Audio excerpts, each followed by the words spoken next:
WA Premier Mark McGowan to announce a date for the state's long-awaited COVID transition plan. That's when the borders reopen to the rest of the nation and the rest of the world. Holly Edwards-Smith is live for us in Perth.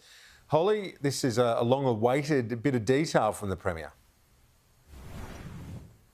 Good afternoon, Kieran. Yeah, for many, this is a joyous occasion. The date will finally be announced for when WA's hard border comes to an end and we open to the rest of the country and the world. For many, it means that travel is back on. They'll be able to reunite with friends and family.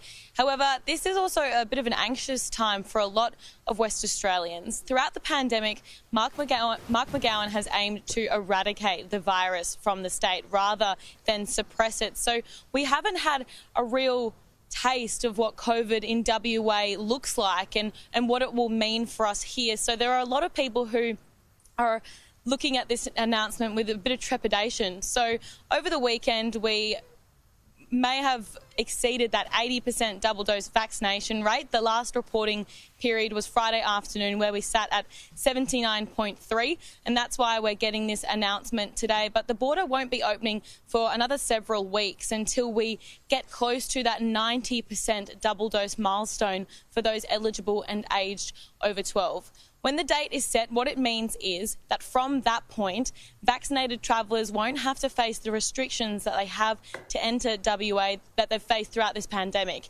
It will mean that they only need a negative PCR test and an approved G2G pass to enter, and they won't face any quarantine.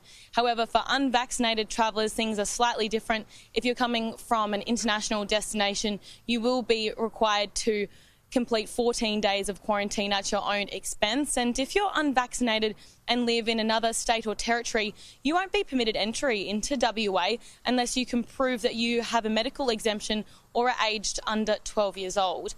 When we do start our COVID transition plan, we can expect here in WA some light restrictions, including maybe masks on public transport and high-risk areas like hospital and aged care facilities, as well as needing to prove your double dose to go to some sporting events, as well as large volume events like concerts or plays and things like that. And it may even be extended to bars and pubs too.